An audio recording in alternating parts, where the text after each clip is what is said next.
Hey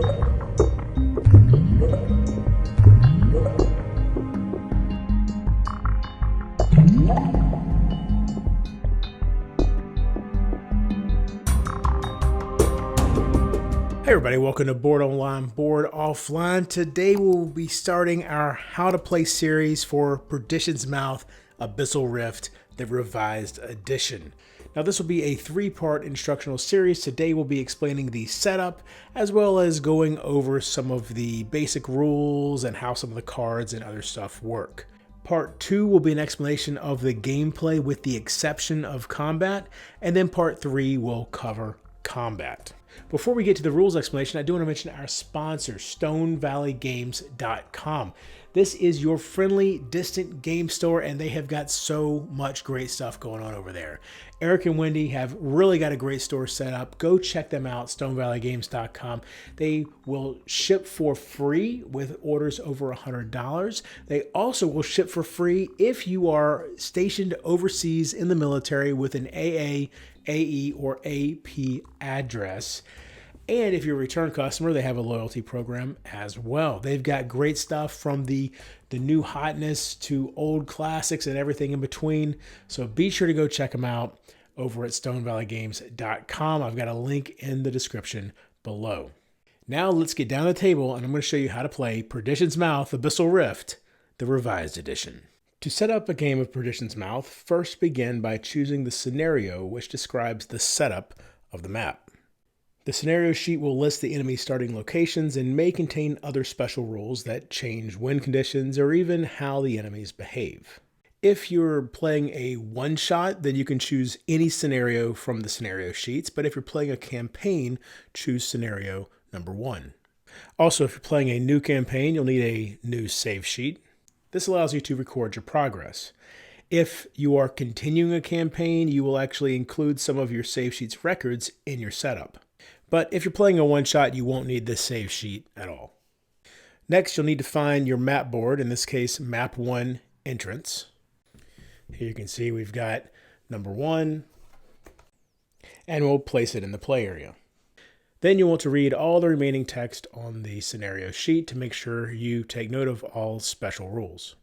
Place tokens and figures on the map as outlined in the scenario's setup box. In this case, the entrance is 6C right here. Your heroes do not start on the entrance, so don't place them there. The exit is over here at 4O. The Acolyte exit is up here, and so an Acolyte exit token is placed on it. This setup box has specific locations for 3 guards and 1 Acolyte, which are all placed here and here. If the setup box had given me a choice, such as within 2 range of square 3F, then I could choose any squares that meets that criteria, as long as it did not contradict any other rules, of course.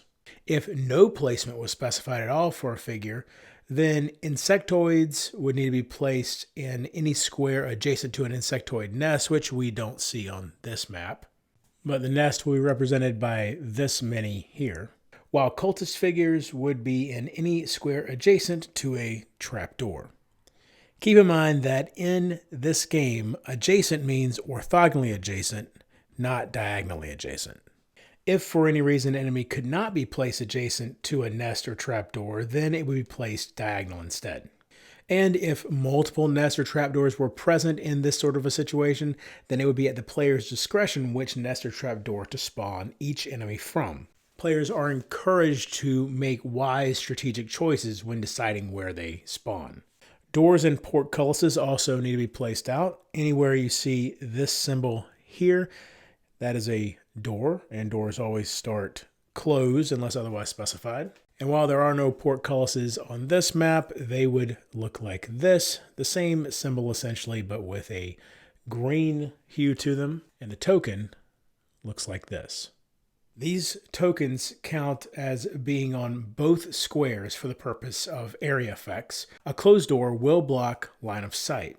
Next, you'll need to set up the pools. There are 4 pools that hold enemies that are not currently on the map. The pools are marked with these tokens, and players will put enemies as listed here next to those tokens. You have the primary spawn pool, the secondary spawn pool, the reserve pool, and the dead enemy pool. Enemies are moved from the primary spawn pool to the map during a primary spawn action. Enemies are moved from the secondary spawn pool to the map during a secondary spawn action, and enemies are sometimes moved from the reserve pool to the spawn pools at the beginning of the enemy phase. The dead enemy pool will always be empty at setup, and enemies will be placed in this pool when killed, so they cannot return to the spawn pools. The demon is never placed into any of the spawn pools. Instead, the scenario's rules will describe how the demon may enter the map. Next, players each choose one of the available heroes and then take the hero sheet, which shows your hero's attributes and special ability, your hero's figure. Your figure will begin the game off the map, and you must take a move action on your turn to move onto the entrance square. One hero marker, which is placed on the starting hit point value for your hero. One hero peg, which has the peg on the back there. This will be placed on the Stone of Destiny to track your actions. And your hero's deck of hero cards with their symbol on the top left corner. There will be 13 of these, and these cards boost your actions or provide special abilities. Each hero has their own unique set. Next, you need to prepare the Stone of Destiny, which has 8 different spokes: rest, bash and aimed shot, move, special, attack, sprint, defend, and charge. Each spoke has 1, 2, or 3 holes, as you can see. Each of those holes can hold a single hero peg. Randomly determine the starting order for the initial placement of hero pegs, and then the first peg is placed in a hole on the move spoke here, so maybe here. The second peg will be placed in the special spoke, the third in one of the holes on the attack spoke, and so on. Make sure that all of the shields are pointed outwards. This indicates that the hero is ready to act. Next, the enemy watchstone needs to be prepared. This contains the enemy's actions and the threat meter. Next, you'll need to prepare the enemy watchstone. You'll see that this space here is marked with blood, so that lets you know that is the start space, and both enemy markers are placed here. The threat dial is then turned to that space. For a one shot, you'll then turn the threat dial 1 space to 1, plus 1 additional space for each hero. So if this was a solo game with just 1 hero, it would go there. For a campaign game, the threat meter is set up a little bit differently, and we'll discuss that shortly when we discuss more about playing a campaign. Next, you'll need to decide which version of the variable response deck you want to use: standard, hard, or low variation. You can see that there's an L, S, and H in the bottom corner for each of these sets of cards for low, standard, and hard. You'll take your choice, in this case maybe the standard set of cards, and mix them with the deck of cards that have the C for common. Make sure all of the following decks are shuffled and placed within easy reach: the response deck, the wound deck, the treasure deck, the victim hero deck, the victim response deck, and then also place the enemy references on the table. And then finally, players shuffle their hero decks and then draw cards for their starting hands. They draw the number of cards shown here, so in the case of Bastion, 4. And now they're ready to play. Unless otherwise stated, the heroes win a scenario by escaping through an available exit. Some scenarios may have alternate victory conditions to meet or even optional goals. For a more perilous encounter, you can play with the game's hard rules. You may choose to play with any or all of the following rules, but you must choose before beginning the game. For harder scenarios, add any hard rules, text, or figures listed. As you can see here, you would add 1 guard to 9E, and all doors are locked, not just closed. For harder enemies, flip the reference card to the hard side. You can use harder abilities. In other words, some Hero cards have penalties for playing with hard rules. And then there are additional variants on page 33 of the rulebook. Playing a campaign allows the player to keep rewards and penalties from their previous games. As you play the game, you'll record changes on a save sheet, and then set up each new scenario of your campaign with these records from the save sheet.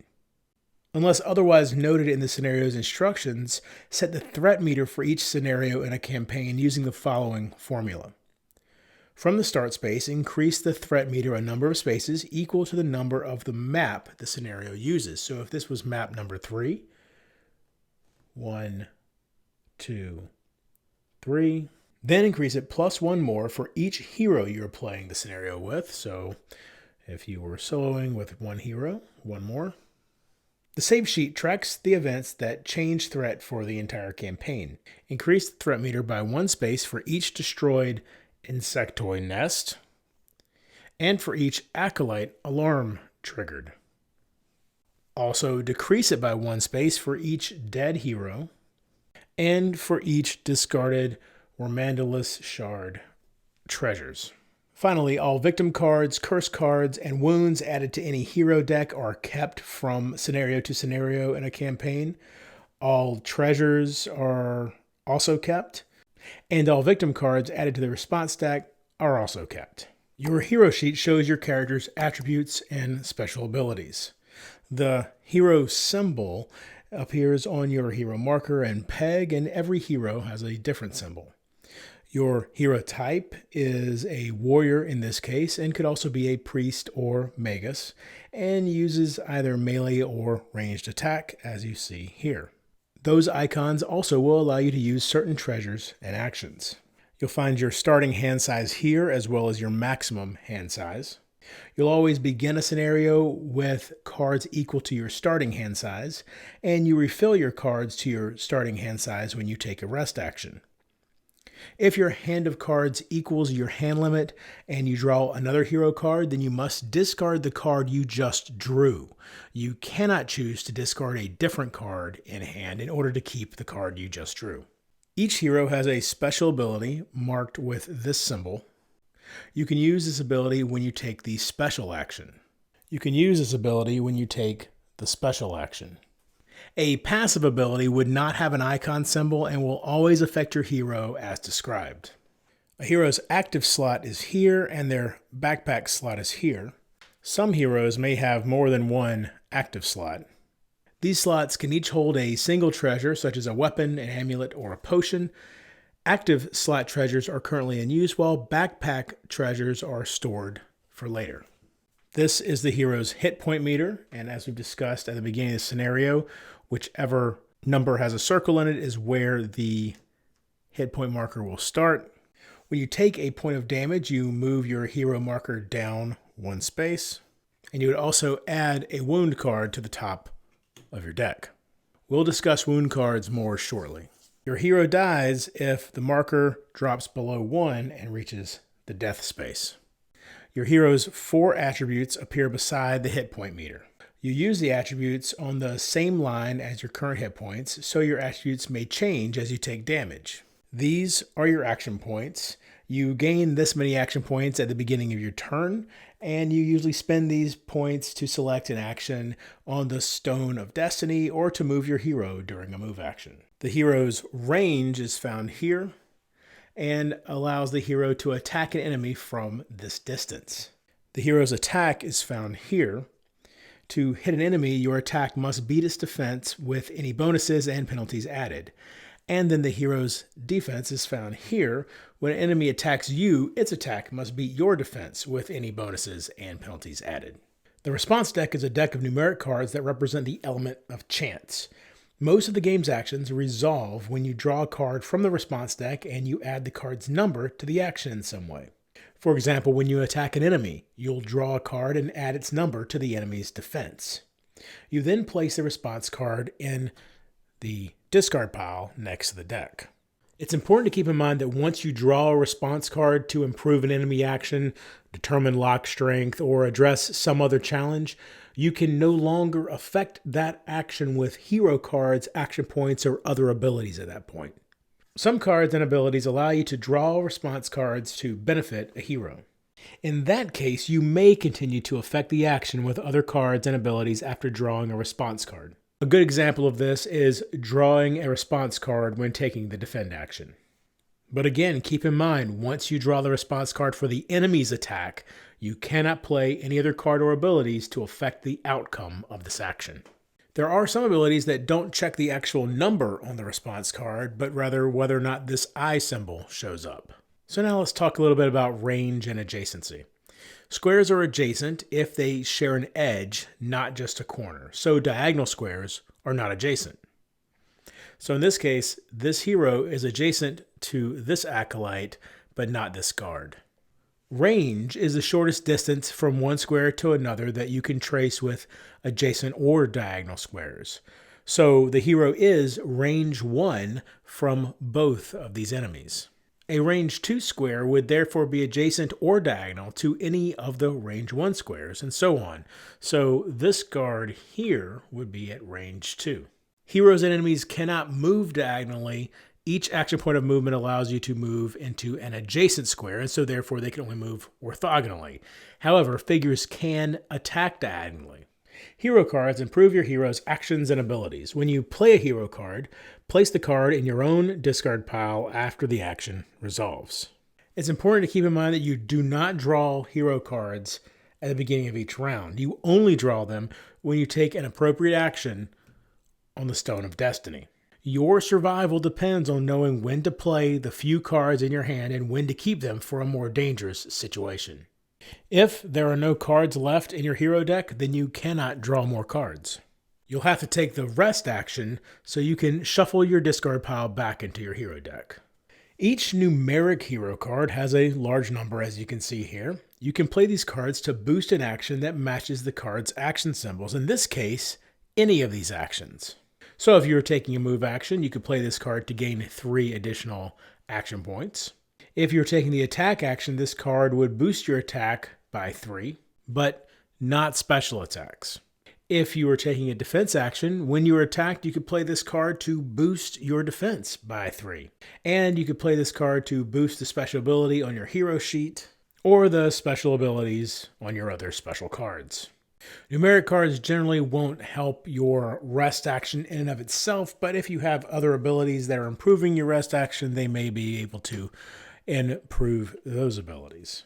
You can play any number of cards to boost a single action. Some numeric cards will have a response bonus, in which case you would draw a response card and add that number to this one. Hero cards must be played for an action that matches the card's action symbol, which means the only time you can play a special card is when you take the special action. A card with this symbol is a reaction card. You usually don't play reaction cards during your turn, and these cards' descriptions will explain exactly when you can play them. You can play a numeric move card before selecting an action on your turn and then use the action points to move your hero peg. However, a move card's text will only apply if you take the move action. You can always play any hero card for 1 move or +1 attack, +1 defense, or +1 special ability. This would be instead of whatever's listed on the card itself. However, you may never play a wound or curse card this way. You can play numeric cards to aid other heroes' actions, provided that the card's action symbols match the action. Keep in mind, though, that aid is less effective at a distance. There is no penalty to aid a hero who is at range 1, but for each square beyond range 1, your aid takes a -1 penalty. So in this case, -1. Keep in mind that the range penalty affects the total of your aid. So when you aid one action with multiple hero cards, subtract the range penalty from the total of those cards. Closed doors and walls block your range to a hero for aid. However, the range for aid does not need to be drawn in a straight line, nor does it require a line of sight, so you can trace it around multiple corners. Also, terrain and figures do not block range to a hero for aid. but keep in mind that range can never exceed 6. Keep in mind you can only aid other heroes with numeric bonuses unless the card states otherwise. Only apply card abilities when you play the card yourself, so this text could not be used to help another hero. Also, resting heroes cannot aid other heroes. After you play or discard a hero card, put it face up on top of your own discard pile. Discards are only shuffled back into your deck as part of a rest action, and only the top card should be visible. Unlike many games, players may not look through any discard pile. Throughout your adventures, you're likely to encounter NPC characters. Anyone that is not trying to kill you is a friend. Unless stated otherwise by the scenario rules, count NPCs as heroes, and as such, they can be healed, aided, etc. At the top of page 13, you'll find some golden rules that are very important to remember. Movement cannot be diagonal, but attacks can. Round all decimals down. Ties or failures. To succeed at any action, you must beat the target number. And game text will always override the rulebook. And finally, let's talk about wound cards. Each time your hero takes a point of damage, you lose 1 hit point, but then you draw a card from the wound deck and place it face down on top of your hero deck after looking at it. Wound cards function like numeric cards, but they usually have negative numbers which penalize your actions. As with numeric cards, you can only play wound cards for an action that matches one of the card's symbols. Obviously, these cards all match all the symbols, but there are cards that go to specific actions. It's usually best to play these cards during non-critical actions in order to remove them from your hand. After you play a wound, place it in your hero deck's discard pile. When you shuffle your discards into your deck, you'll also shuffle the wounds in as well. Some hero abilities can heal a wound card in your hand, which allows you to then place it back in the discard pile for the wound deck.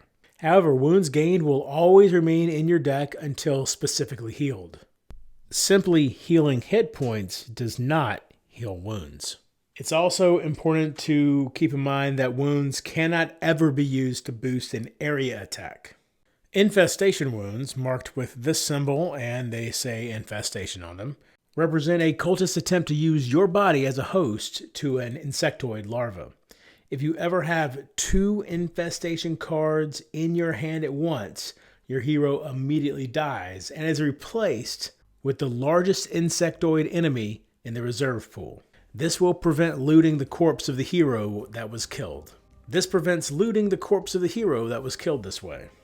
Finally, keep in mind that you cannot play a wound as a 1-all card, but you can play wounds to aid another hero as long as the total aid is more than 0. And that is our explanation for the setup, as well as some additional rules overview for Perdition's Mouth Abyssal Rift Revised Edition. Be sure to come back for other great stuff. Of course, we're going to continue this instructional series. We've also got Keystone North America coming up. We've got 1815 Scum of the Earth, and Frosthaven will be here at some point.